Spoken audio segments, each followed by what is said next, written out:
Olá, amigos amantes do futebol. Pela primeira vez ao longo da história, o Clube Atlético Paranaense sagrou-se campeão da Copa do Brasil.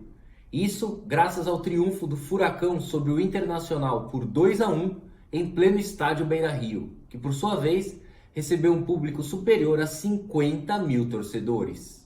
Bom, para falar um pouco mais sobre a partida, o jogo foi bastante equilibrado. O Internacional já entrou em campo tendo uma difícil tarefa de ter que vencer o Atlético Paranaense por um gol de diferença, já que o time gaúcho perdeu o jogo de ida na Arena da Baixada por 1-0, gol do Bruno Guimarães a favor do Furacão. Então o Internacional já desembarcou na capital gaúcha tendo essa difícil missão pela frente, vencer o Atlético Paranaense pelo menos por um gol de diferença para levar a partida para as penalidades. Desse modo, entendíamos que o Inter fosse para cima desde o início do jogo e foi realmente o que aconteceu. Não restaram alternativas ao Inter, senão partir ao ataque. Mas o Inter é um time, pelo menos na minha opinião, muito mal treinado, né? Vai muito na base do abafa, né? Sem uma jogada, sem repertório algum, né? Sem um plano de jogo definido, nada. Ele vai na base do abafa. Vamos chutar a bola para frente, vamos ver no que vai dar.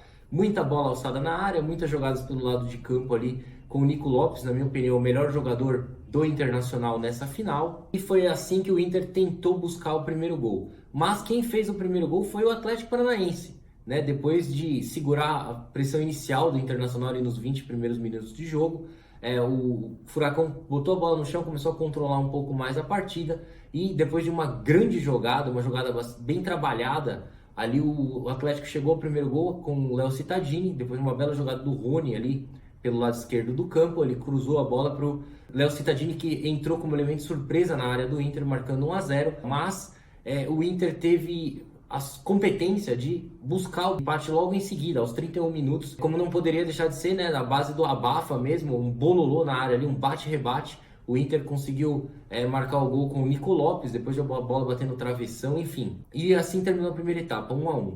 Já no segundo tempo, o Internacional voltou com uma postura mais ofensiva, buscando ainda mais o gol. O Oderhelm tirou o Patrick e abriu mais, deixou o meio-campo um pouco mais exposto, porque ele colocou o Rafael Sobis, um atacante, no lugar de um homem de meio campo ali. Deixou o meio campo mais vulnerável, foi para cima da base do abafa, né? O Inter tentou buscar o gol dessa maneira durante todo o segundo tempo. No final do jogo, o Inter estava com uma postura ainda mais ofensiva. Faltavam 10 minutos para terminar o jogo ali. O Inter foi mesmo para cima, tentando pelo menos levar essa partida aos pênaltis, não conseguiu, e no final das contas acabou sofrendo um golpe de misericórdia quando Marcelo Cirino fez uma excelente jogada pelo lado esquerdo do campo, passou por Edenilson e Rafael Sobis ali numa linda jogada, cruzou e o Rony completou. Rony, na minha opinião, o melhor jogador dessa decisão, né? Acabou marcando esse gol com o mérito do Atlético Paranaense, venceu o Inter por 2-1 em pleno Beira-Rio e desse modo ergueu o inédito caneco da Copa do Brasil.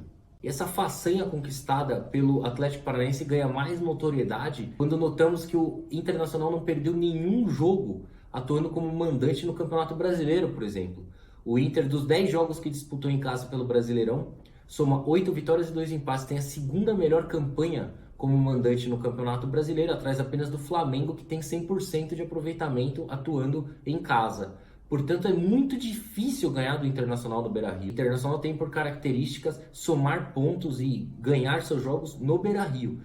Ao contrário, quando ele sai fora de casa, ele tem muita dificuldade em somar pontos como visitante. Tanto é que o Oderhelm, ele adotou uma postura errada, pelo menos na minha opinião, ao tentar segurar um 0-0 ali no jogo de ida contra o Atlético Paranaense e até comemorar o resultado de 1-0, a derrota de 1-0 diante do Furacão na Arena da Baixada, porque ele, na cabeça dele, ele entendia que no Beira-Rio ele tiraria essa vantagem facilmente. Não foi o que aconteceu novamente, né? Já que o Internacional contra o Flamengo, nas quartas de final da Copa Libertadores, adotou essa postura também. Foi ao Maracanã tentar segurar um 0-0 para levar o jogo de volta ao Beira-Rio e buscar o resultado. Algo que ele não conseguiu novamente. Por isso o Inter acabou sofrendo por consequência dessa postura, até certo ponto covarde, né, do Oderhelm. Uma postura extremamente pragmática, conservadora, de tentar segurar um 0-0, perder de apenas 1-0 para levar o jogo para o Beira-Rio, tentar ganhar no Beira-Rio. E eu digo isso justamente pelo fato do Inter ter jogadores capacitados tecnicamente para produzir, né, para jogar um jogo melhor. O Oderhelm não fez isso, não conseguiu extrair isso do seu time e acabou pecando o Atlético Paranaense vence aí a Copa do Brasil pela primeira vez, disputará a Copa Libertadores pela quarta vez nessa década, sendo a sétima vez na história do clube que ele disputará a Libertadores. Portanto, o Atlético Paranaense vem sendo figura constante aí na Copa Libertadores. A propósito, o Atlético Paranaense vem se consolidando cada vez mais aí como um grande clube do futebol brasileiro. O Atlético Paranaense, que somente nesse século já venceu um campeonato brasileiro, agora vence a Copa do Brasil. No ano passado, aí, pouco menos de um ano, venceu a Copa Sul-Americana, é o atual bicampeão paranaense, venceu também a Copa Suruga esse ano também, outro título internacional. O Atlético Paranaense vem sim realizando um excelente trabalho, vem colhendo os frutos desse grande trabalho, dessa grande gestão feita aí pelo presidente do Conselho Deliberativo, Mário Celso Petralha. Até lembrando que o Atlético Paranaense tem apenas o 11º elenco mais caro do Campeonato Brasileiro, ao passo que o Internacional tem o 6º elenco mais caro. Portanto, o Atlético Paranaense com um elenco médio consegue fazer coisas que times com elencos caros não conseguem fazer. Pô, a trajetória do Atlético Paranaense para chegar ao título aí da Copa do Brasil não foi fácil, né? Nas oitavas de final da competição ele eliminou o Fortaleza, posteriormente encarou o Flamengo nas quartas de final, o poderoso Flamengo já com Jorge Jesus no comando. O Atlético Paranaense superou o Flamengo nas penalidades. Depois, nas semifinais, venceu o Grêmio, né, de Renato Gaúcho aí, também nas penalidades, um grande duelo contra o tricolor gaúcho, e agora vence o Internacional para sagrar-se campeão pela primeira vez aí da Copa do Brasil. O Atlético Paranaense voltará a campo agora no próximo domingo, quando enfrentará o Vasco no estádio São Januário.